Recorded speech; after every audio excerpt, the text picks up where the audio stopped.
Well, apparently we're going to be starting our game now. Hey guys, this is Pharaoh2091 and welcome to a brand new Let's Play. This is 999. 9 hours, 9 persons, 9 doors. Now, this is another kind of visual novel puzzler type of game for the... Oops, and this thing just keeps repeating. That's great. Another kind of like puzzler... yeah, like visual novel for the NDS, and let me just go ahead and click start so that thing doesn't have to repeat. Yeah, I've been getting a lot of people requesting that I do this game, but I kept telling people, well, I'm not really sure because I've never actually played this before. I think I touched, well, I shouldn't say I never played it before. I played 10 to 15 minutes to actually get the gist of how the game actually plays, but that's about it. And I was like, I'm not really sure if I want to cover it, but I decided, what, this seems like this is something that could be fun to play blind. So this is going to be an official blind Let's Play. And if you guys don't know what the hell that means I don't know what the hell I'm going to be doing pretty much throughout the entire game. All I know about this game is it has a bunch of puzzles, and I should probably be prepared for it. Most likely, probably taking notes and whatnot, and God knows what else. So there's that, and also I don't know how the hell even I don't even know how the story plays out. So that should be interesting, and I really hope you guys enjoy this. So we'll see how things go. And if you guys haven't noticed, I am actually recording this side to side, not up and down like I do with the other DSLPs. It seems like, I don't know, I was kind of experimenting how to record better DSLPs, and doing it this way, it seems like, yeah, the screens are kind of bigger, because left to right, I think it'll be a little bit easier to, see and whatnot, but the quality seems to be diminished quite a bit, and I don't know why. I tried fixing it, through various test runs, but I can't seem to get any better than that. Don't know why.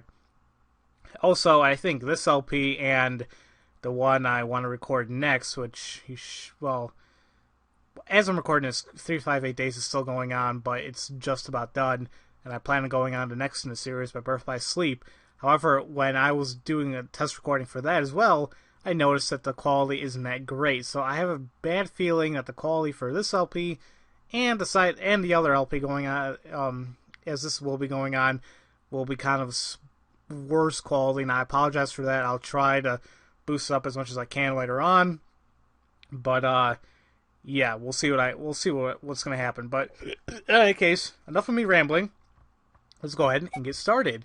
Yeah, I basically just did a quick, as I mentioned before, 10-15 minutes to actually get the gist of the game and see how to play, so I'm not totally stumbling around, but hey, whatever. This game is fiction. All names, characters, and incidents portrayed in this production are fictitious. Hopefully.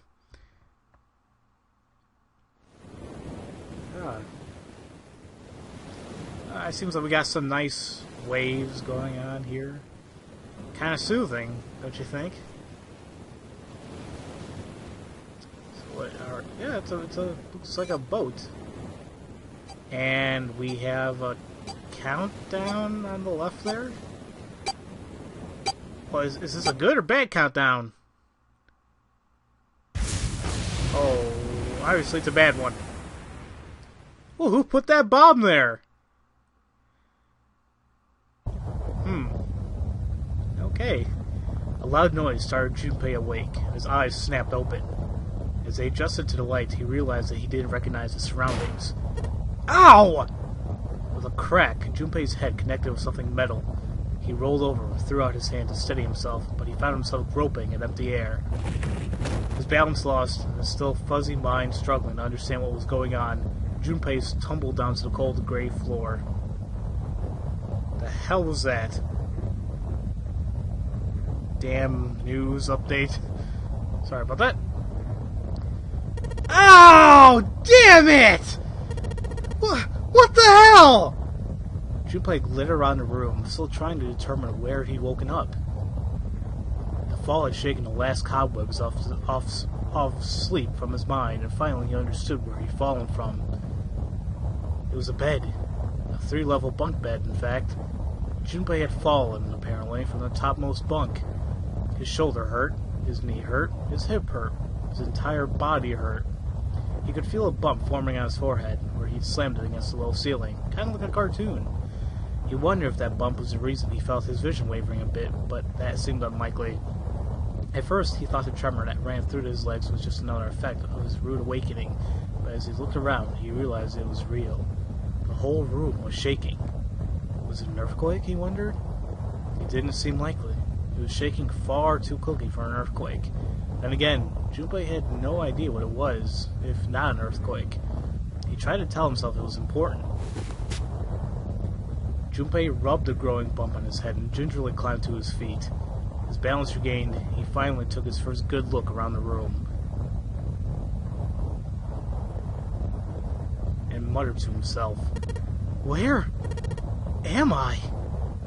His pain momentarily forgotten in the face of the confusion of his circumstances, Junpei looked around the room once again. Minutes passed while Junpei struggled to get his bearings. Then, as suddenly as it had begun, the tremors ceased. A cold silence fell over the room. Ooh, what the hell's that? From somewhere far away, Junpei could hear the sound of metal squeaking. He felt his stomach tighten. There were 1,000 things the sound could have been, but none of the things he could think of were good. In an attempt to distract himself, Junpei looked around the room once more. There was a stove that looked more antique than functional. The 3-level bunk bed had mattresses that were so thin that they were little more than blankets. On the other side of the room was an identical bed, and set in the wall between the beds was a slightly dirty iron door. The first thing Junpei noticed about the door was a number roughly emblazoned across it. On the surface of the door, in red paint, someone had written 5. 5? What's this 5 mean? Suspicious and still utterly confused, Junpei approached the door, slowly. Standing at last in front of the door, Junpei grabbed hold of the L-shaped handle. A push yielded no movement, and a pull the same result. A few more tries cemented the truth in Junpei's mind. It wouldn't open. It didn't matter how much he pushed and shoved. The handle wouldn't budge. Next to the door was an odd-looking device that reminded Junpei of a card reader. It didn't take a genius to figure out that the odd-looking device was keeping the door shut. Junpei knocked hard on the door. "Hey! Hello? Is anyone there? Open the door!" There was no response. Junpei threw his left fist into the door and stopped. What the hell's this? He wasn't really sure what else to say. On his left wrist was a bracelet of a sort that he'd never seen before. In the center was a large LCD display. It looked like nothing else so much as a watch, but it clearly wasn't that. After all, it only showed a single number. 5? That's the same as the door. True, the numbers were the same, but he had no idea what they might mean. All he knew was that it was strange, and he wanted it off. Junpei flipped his hand over as to if to remove a watch, but the other side of the bracelet was solid. No buckle, no clasp, nothing. He sighed and flipped the thing back over. There were a number of rivets around the rim of the face. Perhaps... He pushed them, but nothing happened. On the watch, they might be dials for adjusting date or time, but on this bracelet, they did nothing. Junpei was at a loss. What was he going to do? Growing more desperate, he began to tug at it. However... Ugh! Damn! Ugh! It's so good! Damn thing won't come off! A steel ring ran from the face, around Junpei's wrist, and back into the face. He wouldn't be pulling the bracelet off any time in the near future. What the hell is the deal with this thing? Frustration and desperation were beginning to mix as the reality situation began to dawn fully on Junpei. So much was happening, and none of it made sense. Junpei felt as though he were about to explode. Where am I? And why the hell am I here? Why? Why? What the hell happened to me? It It was at that moment that he noticed the window. The window was round, rimmed in riveted brass, like a window from an early 20th century ship. What? Wait, am I in a ship? Junpei walked slowly toward the window. He could see nothing beyond it but thick, impenetrable darkness. Junpei squinted, trying to see something. Anything. It was at that moment. What the? You've got to be kidding me! What the hell's going on here? Oh, that can't be good. Cracks split the glass of the window, and for a moment Junpei stared at it. Then the window burst, and water began to pour into the room. What the hell? God damn it! Junpei yelled and spun around, his feet slipping on the water already coming through the window. He ran for the door. So I don't think it's gonna work. Hey! Anyone! Is anyone there? Come on, if you're there, say something! There was no reply.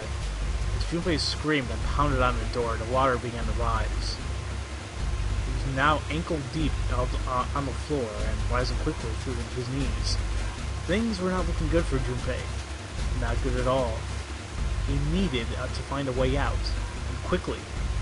Junpei ran a hand across his forehead, brushing the sweat off his eyes, and looked around the room.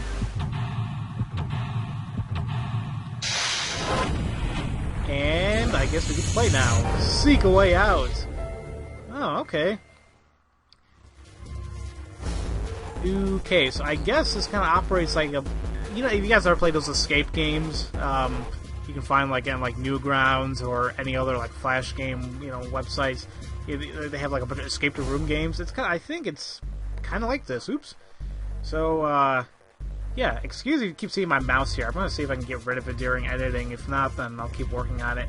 So I guess we just click around and see what's up. Oh, here we go. Operations during an escape. During an escape, you can move to different parts of the room by touching the bottom screen. Which, well, in this case, is the right screen, just to make things a little bit easier to see.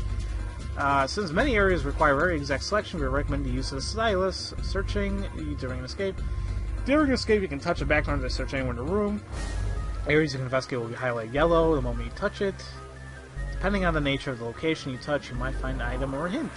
Begin searching by touching places on the bottom screen. And you can touch the triangle button on the bottom screen. Doing so will change the viewing angle of the room and move you to a different location. You do the same thing by pressing left, right, down on the control pad, which I guess I'll be doing. If you want to know where you are, touch X on the camera icon on the bottom, and this will show you where you are, what direction you're facing. How to save, you press start. If you want to quit, we're pressing start. Well, what else can you, unless you can just shut off the damn thing. The purpose of each escape is to get out of the room, which is kind of the definition of an escape, I guess. Well, you know, whatever. To get out of a predicament. How you do that depends on the room. You'll need to search all throughout the room to discover what you'll need to do to get out. Search for hints and items that may help you find a way out. And okay, here we are. We're moving around, taking a look around. So what angle did we start? We started off here.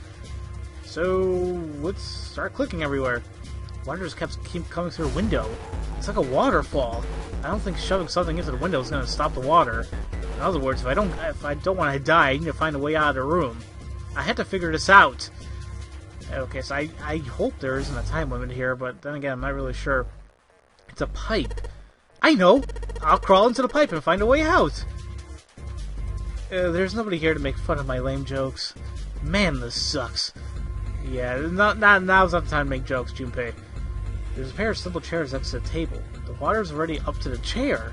That ain't good. What's it? Ooh, okay. What's this up here? Items. During an escape, investigating certain parts of the room will allow you to obtain items. Once you obtain an item, you'll be able to go to the item screen, and touching L will take you there. You'll be able to investigate, hold, and combine items that you found. If you want to investigate an item you found, touch the icon. And then search. Okay, I think we get this. So it's a note from a bulletin board. So it's kind of like, you know, a Ace Attorney. You know, well, some cases where you get the full range of, you know, investigating an item. So Okay, there's nothing on the back, so it's just this. What is it exactly? Oh, there we go. The note's got red triangles and blue... Yeah, red and blue triangles. Does it mean anything? Whatever. Touching an item on the item screen will select that item. And... okay, so pretty much we're equipping it, I guess. You should see the icon. It shows you are holding the item. And you may trigger a reaction. Okay, I think we're getting this now. Well, that is the only item we have, so... okay, then. Well, is there anything else I can do here? What is this? It's a picture frame. An old picture frame. There's a picture of a ship in it. There's screws keeping the back on. Sure enough, there is. Now, it makes you wonder, because they said that, there must be something, you know, in that frame. There's a towel next to the sink. That does absolutely nothing. Doesn't seem like there's anything hidden on the sink. There's only a drain in this room. Okay, well, let's take another look around. Well, I can reach this bunk. Might as well look through it. Huh. Damn. Nothing here. That sucks. Is there anything on the top? All I can see from down here is the underside of the top bunk. It's pretty high up there. Anything on the bottom? Oh, wait, there's some might be under the pillow. Ah, a rock. And it looks like, yeah, this is from the bulletin board, this is from the bed. So it's kind of the same. Red and blue triangles and squares. There's an arrow that goes all the way across the paper. It's red under the red symbols and blue under the blue ones. Okay. Interesting enough. Anything else here? I can't remember myself to call this a bed. It feels like a board of a sheet on it. It's pretty flat. Yeah, that sucks. I wouldn't want to sleep on that either. It looks kind of dirty, too. I don't think we can do anything with that door. So there's anything here? I've got it! If I pull off these sheets and shove them into the window, maybe that'll stop the water. Alright, window, let's see how you like this. Shoot, that's not going to happen. There's way too much water coming through there. No way these sheets are going to be enough to plug up that window. I guess there's only one way I'm going to live through this, and that's by getting the hell out of this room. After all, that's not really anything else I can do. That's what I'm trying to do, man. I'm trying to help you. Oh, didn't mean to do that. This is a pretty poor excuse for a bed. There's barely any space between the bed and the ceiling. I don't think I have enough space to turn over. I bet money this was the poor passengers or maybe the ship's crew. I've got to die someday, but I sure as hell don't want it to be here. Oh, okay. So, nothing here, right? Keep looking till the cows come home. All I'm gonna find up there is that pillow. Damn it! Isn't there anything else I can use? I see a blue suitcase. Might as well take a look at it. No dice. It's locked tight. Let's see if there's anything in the keyhole. Well, look at that. It's a small keyhole. If I want to open a briefcase, I need to fill it up with a key. Sure, and then there seems to be... oops, there goes my options there. Didn't mean to do that. Number on the dial is 0101. I guess I need to put the key in the keyhole before I can enter any numbers on the dial. That is a pretty secure case, I will admit. Can't find anything here. What's this? Oh yeah, the antique thing. This is a door to the stove. Well, it opens easily enough. Sure wish the door to get out of here was that easy to open. Anything in here? I see a screwdriver. Normal screwdriver.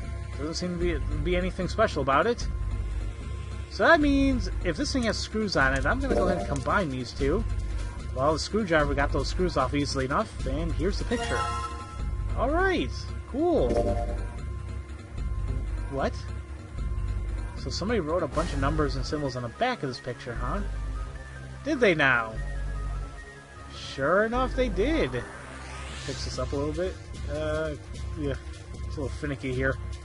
Sure, if I was using a real stylus, it would be easier. Huh. Wait a minute. This looks kind of... these symbols remind us of this memo and that note. Yeah. Same symbols and everything. Let me just... I want to fix these up a little bit. Ugh. Come on. well, that's pretty good, I guess. Whatever. Okay, so that kind of makes me wonder. So if that's a square, and there's two squares, well, that's a filled-in square, so we can assume that's a 0. Okay, so that's easy enough. So far, this puzzle doesn't seem too hard. Okay, so there's that. And yeah, combining items, I think we've already done that. Guess we know how to do that now. This game really likes to hold our hands sometimes. Then again, this is like, I guess, a tutorial of the game, if you want to say. Screwdriver, huh? Wonder why that's here. I think it's helped us solve the puzzle. And I am at 22 minutes. Didn't realize that. Okay, I'll make this like a 25-minute video or something, just because this is the intro. Anything here? There is a red suitcase here. I can't really open it if I don't have the key. Yep, there's lock in this one too, and it's not opening. Oh crap.